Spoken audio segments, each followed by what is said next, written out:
आप सब लोगों को मेरा नमस्कार। आज का दिन भारत के इतिहास में एक तरह से भारतीय जनतंत्र के लिए काला दिन साबित हुआ। आज संसद के अंदर दिल्ली के लोगों को गुलाम बनाने वाला बिल पास कर दिया गया। ये बिल दिल्ली के लोगों को बेबस बना देता है, असहाय बनाता है, लाचार बनाता है, गुलाम बनाता है। जब हम आजाद नहीं हुए थे 1935 में, अंग्रेजों ने एक कानून बनाया था। उस कानून का नाम था गवर्नमेंट ऑफ इंडिया एक्ट। उस कानून में अंग्रेजों ने यह लिखा था कि भारत में चुनाव तो होंगे, लेकिन जो सरकार चुनी जाएगी उसको कोई काम करने की पावर नहीं होगी, काम करने की शक्तियां नहीं होंगी। जब हमारा देश आजाद हुआ तो हमने संविधान बनाया और संविधान में हमने लिखा कि चुनाव होंगे, लोग अपनी सरकार चुनेंगे और जो सरकार चुनेंगे उस सरकार को लोगों के लिए काम करने की सारी शक्तियां होंगी। आज आजादी के 75 साल के बाद प्रधानमंत्री मोदी जी ने दिल्ली के लोगों की आजादी छीन ली। उन्होंने 1935 वाला अंग्रेजों का कानून बनाया है कि दिल्ली के लोग चुनाव तो होंगे, दिल्ली के लोग अपनी सरकार तो चुनेंगे, लेकिन उस सरकार को काम करने की कोई भी शक्ति नहीं होगी। ये कानून आज हमारे देश की संसद ने पास किया है। दिल्ली के लोगों की वोट की अब कोई कीमत नहीं बची है। अब सरकार बनाई, उस सरकार की कोई शक्ति नहीं है। सुप्रीम कोर्ट ने एक आदेश दिया था, 11 मई को सुप्रीम कोर्ट ने आदेश दिया था। सुप्रीम कोर्ट ने क्या कहा? सुप्रीम कोर्ट ने कहा भारत एक जनतंत्र है। इस जनतंत्र में हम अपनी सरकार चुनते हैं, जनता अपनी सरकार चुनती है और उस सरकार को जनता के लिए काम करने की पूरी ताकत होनी चाहिए, सुप्रीम कोर्ट ने कहा। प्रधानमंत्री जी ने एक ही हफ्ते के, सुप्रीम कोर्ट का जैसे आदेश आया, एक हफ्ते के बाद उसको सुप्रीम कोर्ट के आदेश को पलट दिया और उसके खिलाफ एक अध्यादेश लेके आए।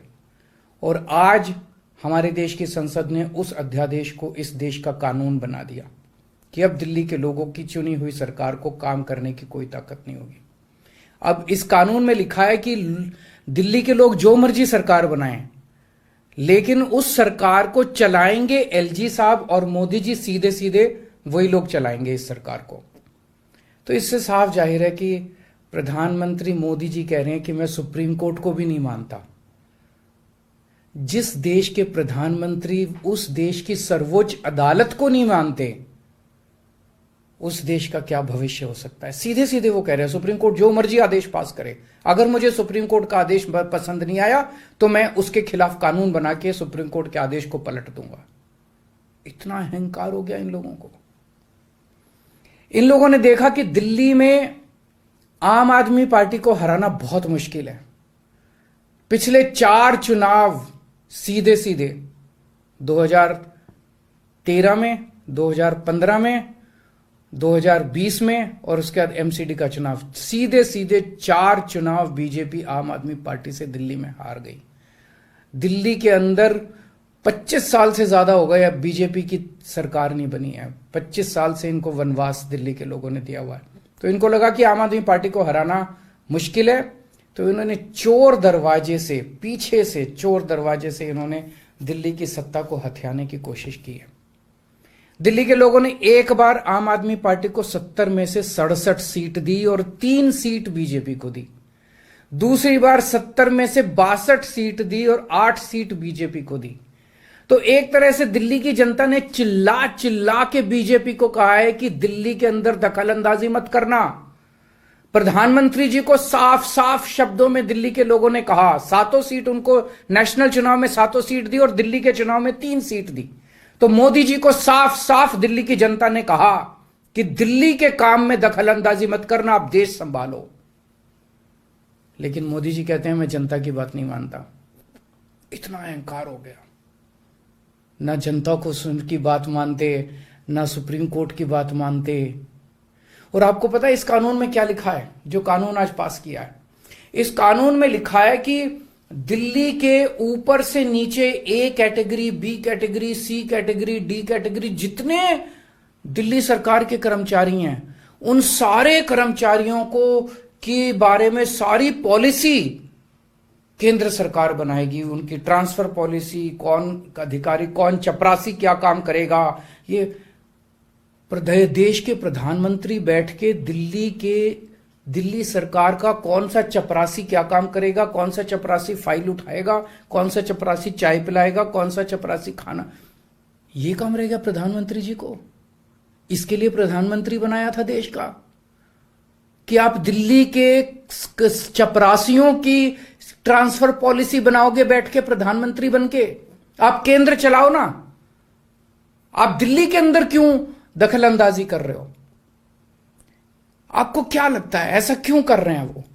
वो ऐसा इसलिए कर रहे हैं क्योंकि पिछले 7-8 साल में बिना किसी पावर के भी हम लोगों ने जो काम किए हैं, हमने इतने शानदार स्कूल बनाए, इतने शानदार अस्पताल बनाए, 24 घंटे बिजली कर दी, बिजली फ्री कर दी, पानी घर घर पहुंचा रहे हैं, सड़कें बनाई, इतने सारे काम हम लोगों ने कर दिए।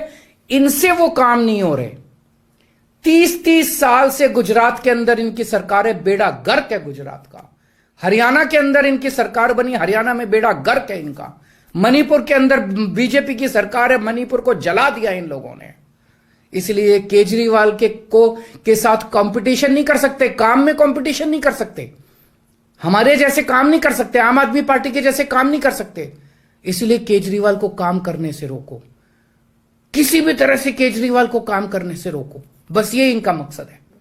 मैं सुन रहा था अमित शाह जी को, वहां पे संसद में भाषण दे रहे थे, कहते हैं झगड़ते बहुत हैं ये लोग, झगड़ते बहुत हैं ये लोग। मैं स्कूल बनाता हूं, ये मेरे को स्कूल नहीं बना देते। फिर मैं जब इनसे कहता हूं मेरे को स्कूल बना देने दो, तो कहते झगड़ता बहुत है केजरीवाल। मैं मोहल्ला क्लिनिक बनाता हूं, मेरे मोहल्ला क्लिनिक तोड़वा दिए इन लोगों ने। फिर कहते हैं केजरीवाल झगड़ता बहुत है। मैं इनको कहता हूं मेरे को मोहल्ला क्लिनिक बनाने दो। मैं अस्पताल में दवाइयां फ्री करता हूं, कहते हैं दवाइयां फ्री क्यों करता है। मैं बिजली फ्री करता हूं, कहते हैं केजरीवाल फ्री भी दे रहा है, फ्री की रेवड़ियां दे रहा है, कहते हैं झगड़ते बहुत हैं। मैं जो भी करता हूं, चाहे झगड़ता हूं चाहे जो भी करता हूं, दिल्ली के लोगों को पसंद हूं। इसीलिए 3 बार 4-4 बार दिल्ली के लोगों ने मेरे को, जो भी कर रहा हूं ठीक ही कर रहा हूंगा, तभी 4-4 बार लोगों ने हमें वोट दिया। और होम मिनिस्टर अमित शाह जी क्या कहते हैं, मैंने सुना उनको संसद में, हमारे पास पावर है, संविधान ने हमें पावर दी है कानून पास करने की, हमारे पास पावर है, हमें सुप्रीम कोर्ट ने पावर दिया है ये कानून पास करने की। अरे आपको पावर दी है जनता की सेवा करने की, जनता के ऊपर अत्याचार करने के लिए पावर नहीं दी है आपको। इतना घमंड मत कीजिए अमित शाह जी। आपको पावर दी गई है ताकि आप विकास करें देश का, आपको पावर दी गई है ताकि आप देश के लोगों को शक्तिशाली बनाएं। आपको पावर इसलिए नहीं दी गई है कि आप देश के लोगों को लाचार बना दें और उनके वोट का अधिकार छीन लें। ये जो आप पावर पावर पावर पावर कर रहे हो, ये पावर आपको जनता की सेवा करने के लिए दी गई है।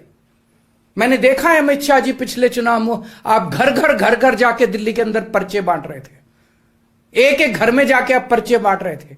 दिल्ली के लोगों ने आपको नकार दिया। अब आप दिल्ली के लोगों को तमाचा मारने आ गए। केजरीवाल से नफरत करते करते इस नफरत में इतने अंधे हो गए कि आपने दिल्ली के लोगों के ऊपर अत्याचार करना चालू कर दिया। और मैं प्रधानमंत्री जी को याद दिलाना चाहता हूं, 2014 के चुनाव में प्रधानमंत्री जी आप खुद आए थे दिल्ली, आपका भाषण उठा के देखिए। आपने दिल्ली की जनता को प्रॉमिस किया था कि मेरे को प्रधानमंत्री बना दो, मैं अब दिल्ली को पूर्ण राज्य बनाऊंगा। उसके पहले, हर चुनाव के पहले भारतीय जनता पार्टी ने आंदोलन किए हैं दिल्ली के अंदर दिल्ली को पूर्ण राज्य बनाने के लिए।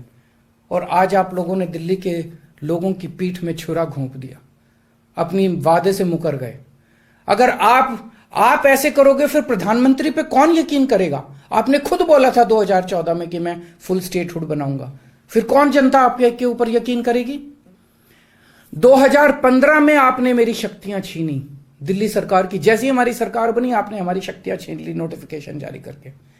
फिर भी बिना शक्तियों के हमने काम किया और दिल्ली की जनता ने मेरे को 2020 में 62 सीट दे के दिल्ली की जनता ने आम आदमी पार्टी की सरकार बनाई। क्यों? क्योंकि मैं दिल्ली का बेटा हूं और आप दिल्ली के नेता बनना चाहते हो। दिल्ली के लोगों को अपना बेटा पसंद है और दिल्ली के लोगों को आप जैसे नेता नहीं चाहिए। हम दिल्ली वाले दिल्ली से बहुत प्यार करते हैं और हम जानते हैं कि बीजेपी दिल्ली के लोगों से नफरत करती है, दिल्ली वालों से नफरत करती है। इस बार दिल्ली के लोग बीजेपी को एक भी सीट नहीं देंगे, लोकसभा में एक भी सीट नहीं देंगे। इस पूरे संघर्ष के अंदर बहुत सारी पार्टियों ने, बहुत सारे नेताओं ने दिल्ली के लोगों का साथ दिया। उन सब नेताओं को और उन सब पार्टियों को मैं तहे दिल से दिल्ली के 2 करोड़ लोगों की तरफ से शुक्रिया अदा करता हूं, धन्यवाद बोलता हूं।